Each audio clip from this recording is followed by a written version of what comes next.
예, 경륜과 깊이와 또 따뜻함을 여러분께 선사하는 시사 멘토시죠. 오늘도 한화갑 한반도 평화재단 총재 스튜디오에 모셨습니다. 어서 오십시오.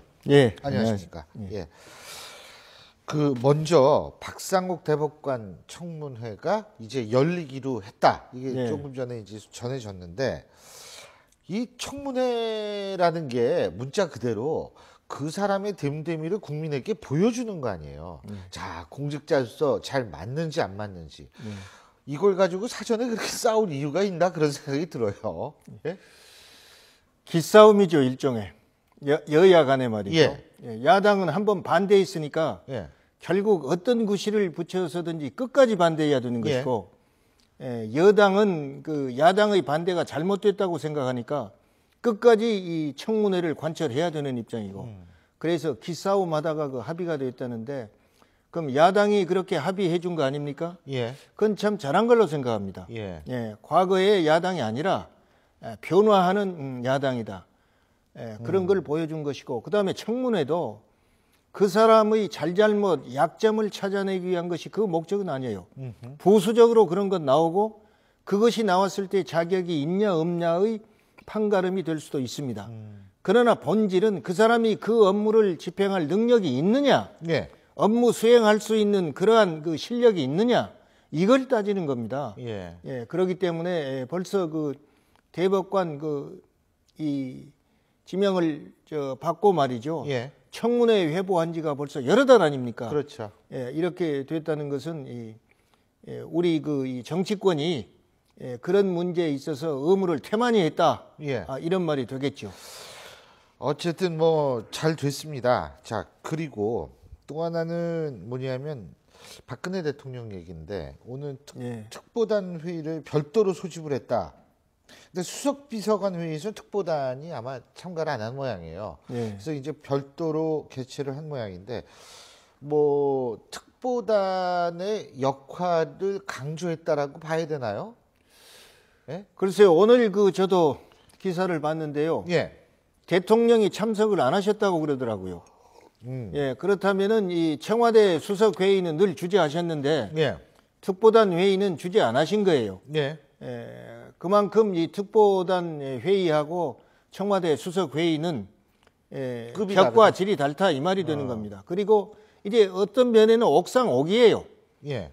수석 비서관들이 그 분야에 대해서 이 대통령을 보좌하는 최고 책임자입니다. 예.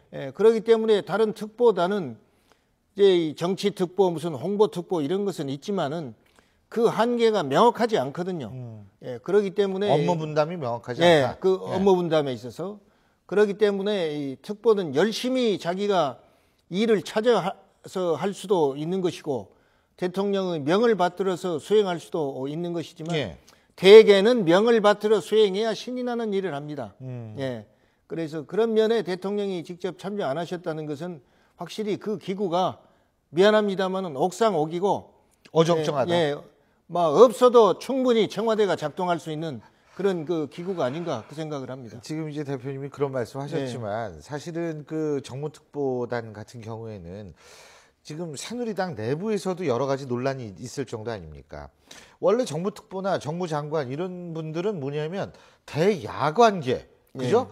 국회와의 소통을 원활히 해라. 그래서 이 당정청 관계를 좀 원활히 풀 수 있는 사람 역할을 하라는 건데, 문제는 자꾸 벌써 이렇게 하면은 친박계끼리의 소통이냐, 친박을 위한 정무특보냐 이런 얘기가 지금 나오고 있으니까 대통령이 참석하든 참석하지 않았든 옥상옥이든 아니든 간에 이 사람들 자체도 상당히 본인들이 위상이 좀 고독스럽지 않을까라는 생각을 합니다. 과거에 말이죠. 박정희 대통령 때 특보는 예를 들면은 그 서울대학교 철학 교수로서 그 신망이 두텁고 존경을 받았던 박종홍 교수가 그때 가셨고, 그 후에 국제정치학자 그 비중이 얼마나 큽니까? 그 이용희 교수께서 가셨어요. 그런 특보는 청와대 이 특보로 자리만 앉아 있어도 국민들한테 뭔가 이 무게감과 그리고 청와대의 중후감을 보여주는 것이 되는 것입니다.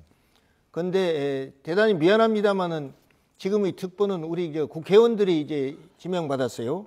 임명받았어요. 그 외에 또 국회의원 아닌 분도 있지만은 그러니까 이거 애매한 거예요. 당내에서 소통은 이 원내 총무도 있는 것이고 정무수석도 예. 있는 것이고 또 그리고 이 당 대표가 언제든지 장관 불러서 정책 조율할 수 있는 것이고 물어볼 수 있는 것이고 그런데 또 이 대통령의 특보단이라는 건 정치적으로 볼 때는 대화 관계에 대한 원활한 의사소통 예. 이런 것은 기대할 수 있는데 여야가 잘 타협해 가면 그거 필요 없습니다. 예, 그리고 그렇죠. 야당에서는 뭔가 이 청와대하고 직접 통화하고 대통령하고 담판 지려고 하지 예. 특보를 통해서 무슨 얘기를 하고 그런 이 우리 정치 풍토는 아니거든요. 예. 예, 그래서 이 처음부터 그 이 특보단 얘기가 나왔을 때 그 옥상옥이다. 예. 필요 없는 기구다. 여당에서도 그런 얘기가 나왔거든요. 그렇기 때문에 결국 이 임명은 해놓고 말입니다. 그 기구를 그대로 방치할 수도 없는 것이고 예. 청와대에서는 할 일 하는 것 같은 그런 제스처를 취해야 되는 거죠. 예. 어쨌든 뭐 이왕 임명을 했으니까 일을 좀 했으면 좋겠는데 무슨 일을 할지는 두고 지켜봐야 되겠고. 자, 김무성 새누리당 대표요. 이제 4.29 재보선 때문에 그럴 수도 있고 하여간 지금 행보의 폭을 자꾸 넓히고 있고 특히 이제 새누리당의 취약계층이라고 얘기할 수 있는 젊은층 공략에 나선 것 같은데 오늘 그 고시촌 갔는데 좀 큰 소리를 들은 모양이에요. 자, 화면으로 여러분 어떤 소리가 나왔는지 직접 한번 보시고 얘기 계속 나눠보겠습니다. 바깥에서 공약이나 지켜오세요! 중경이나 가라는 게 말이 됩니까? 고지촌에서 청년들이 죽어가고 있습니다! 예. 또 저 밖에서 절규하는 저 청년들 여러분들의 이야기를 저희들이 많이 듣고 같이 고민해서 같이 해결하는 그러한 노력을 계속해서 나가겠다는 그런 약속의 말씀을 드립니다. 감사합니다. 제가 우선 대표님께 여쭤보고 싶은 게 있는 게요. 예. 대표님도 정치하시면서 물론 과거 민주화 운동 당시에는 뭐 당연하고요. 근데 그 이후에도 정치하시면서 산전수전 다 겪으셨을 텐데 저렇게 현장에 조짓으로 갔는데 막 소리 지르고 이러면은 정치인들도 좀 당황이 됩니까? 그렇죠. 예상 밖의 일이. 제가 이런 경험이 있어요. 예. 여당 원내 총무 때 그 재향군인회에서 초청을 했어요. 예. 원내 총무 때가 아닙니다. 당 대표 때입니다. 재향군인회에서 초청을 갔는데 제가 들어가니까 분위기가 심상치 않아요. 재향군인회 회장부터 이래 간부들이 모여가지고 오늘 분위기가 험악한데 여당 대표가 그냥 돌아가셨으면 좋겠습니다. 그러니까 보수 진영에서 김대중 대통령의 햇볕 정책 가지고 퍼주기 한다고 그걸 항의하고 그런 판이에요. 그리고 이제 그때 당시 그 야당 대표 서청원 대표는 그 앞에 가서 막 박수 받고 연설하고 있고 그러더라고요. 그래서 제가 그랬어요. 그 이상은 회장입니다 그때. 회장님이 저를 이 여당 대표로 초청했지 않소? 나 초청받고 온 사람이요. 거기 나도 할 말 하고 가야 될 거 아닙니까? 그리고 꼭 그럼 할 말 해야 되겠습니까? 그러더라고요. 그래, 내가 하겠다고. 그러니까 이제 이 간부들이 저를 호위해요. 불상사 일어날까봐. 그래, 연단에 서니까 막 여기저기서 난리예요. 소리 지르고. 그래, 제가 그랬어요. 조금 있다가 팔 뻗으면서 조용히 하시라고. 여러분도 내가 초청받고 온 사람이지 내 발로 걸어온 사람이 아니요. 응? 나를 초청할 때는 뭔가 말이 여기서 할 말을 기대했기 때문에 초청을 했는데 말도 들어보지 않고 가라는 건 이거 예의에 어긋나지 않소. 내 말 들어보고 부당하면은 얘기하시오. 그랬다고요. 그래 놓고 이제 제가 얘기를 시작했더니 나중에는 옳소 소리 나고 막 박수가 나오더라고요. 그랬어요. 그래서 이제 나갈 때 말입니다. 그 재향군인의 그 간부들이 야, 오늘 이 한화갑이한테 우리가 졌다. 그랬어요. 모두 모여서. 그런 경험이 있는데 저는 그런 줄 모르고 갔어요. 그리고 국가 일종의 그 준공식 기구 아닙니까? 네, 그럼요. 근데 여야 대표 간에 가서 저런 봉변을 당한다든지 그런 경우도 생기는데 그건 사전에 답사가 필요합니다. 그리고 꼭 거기 가서 부딪혀야 되는가? 이런 것도 생각해서 지혜 있게 처신하는 것이 좋다. 그리고 잘한 겁니까? 그러니까 김무성 대표는 오늘? 김무성 대표는 오늘 잘한 겁니까? 제가 볼 때는 사전 답사를 해가지고 조사를 하고 그쪽에서 원하는 게 뭔가를 가지고 갔으면 더 좋았을 거 아닌가 그 생각이 듭니다. 근데 전 사실 그렇거든요. 중동이나 가라는 게 말이 되냐 뭐 이러는데 전 학교에서도 학생들한테 우리 과 애들한테 그런 얘기를 많이 하는데 좀 이렇게 우리나라에만 국한되지 말고 이제는 정말 시야를 많이 넓히는 예를 들면 뭐 저 동남아 국가라든지 이런 데서 사실 우리 젊은이들이나 우리나라의 노하우가 기여할 수 있는 게 많거든요. 우리보다 잘 못 사는 나라에서 그런 의미도 있고 그래서 전 괜찮다고 봤는데 이게 좀 불만이 모양이에요, 젊은이들이. 지금 우리 그 국민 각계각층의 말입니다. 불만 없는 것이 없습니다. 예. 심지어 이 기업들이 돈을 500조 이상의 사내 이 보유금을 가지고 있으면서도 투자 안 하고 불만을 얘기하고 있지 않습니까? 예. 근데 하물며 이 하루하루 먹고 산 사람 불만이 하늘을 찌를 거 아닙니까? 예. 근데 이걸 전부 이 자기 힘으로 안 되니까 정치 탓으로 돌리거든요. 예. 옛날에는 이 국가도 이 사람을 예. 생명 책임져 줄 수 없다. 가난을 예. 책임져 줄 수 없다고 그랬는데 지금은 모든 것이 집 앞에 어지러만 줘도 왜 구청에서 와서 말이요.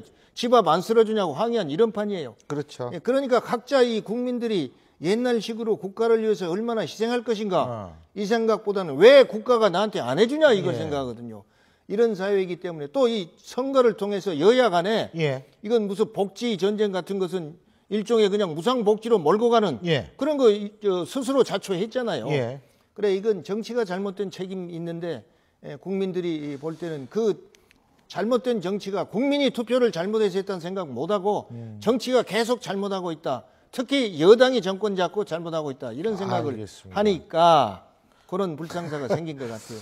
뭐 근데 김무성 대표만 그렇게 쓴소리 드는 게 아니고 문재인 대표도 본의 아니게 이 세미나장에서 좀 쓴소리를 들었는데요.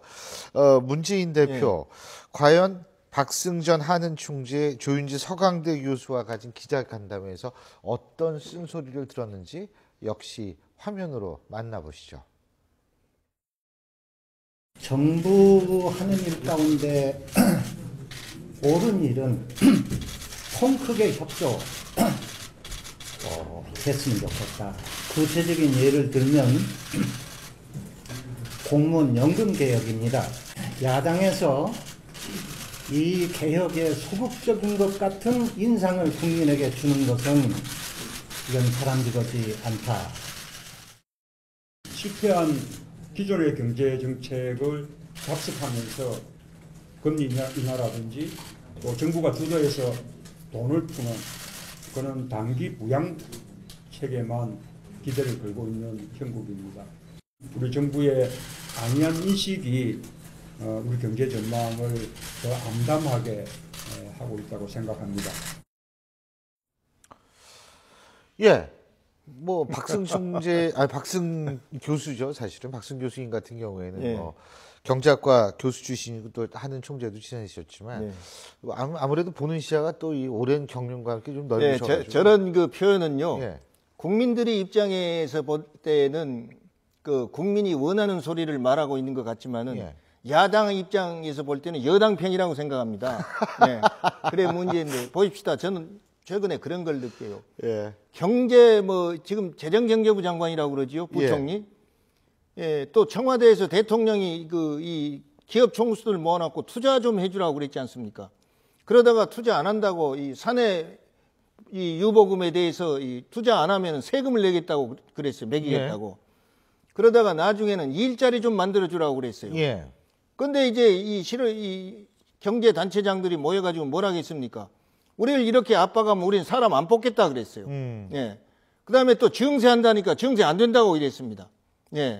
이러니까 이 정부가요, 무슨 정책을 이렇게 밀고 가면서 따라와라 하고 이렇게 만든 것이 아니라 기업인들, 재벌들한테 비맞힌 척 하면서 얘기해봐 하나도 안 먹어줘요. 그래, 국가 기강이 안 선 거예요.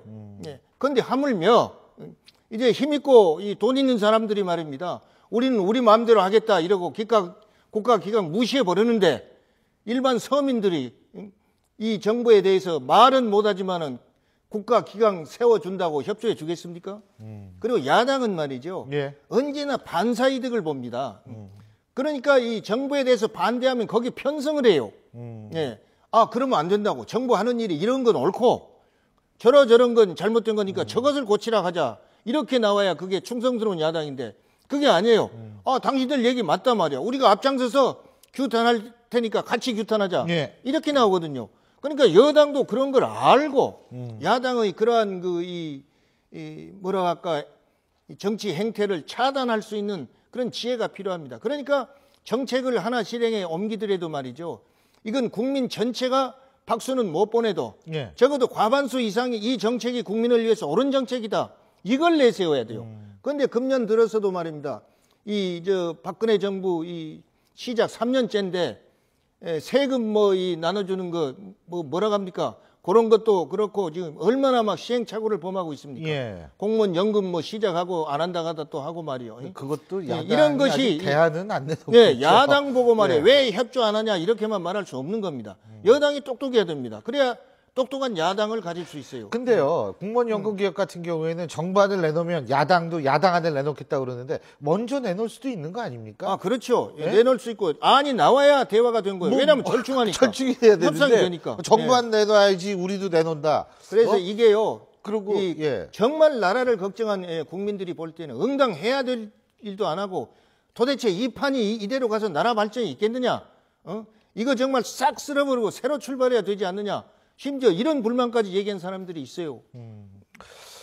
그래서 이제 선거가 다가오는데 다음 주에는 저 대표님 선거에 관해서 좀 여쭤보겠습니다. 오늘 예, 말씀 예. 여기까지 듣겠습니다. 예, 고맙습니다. 예.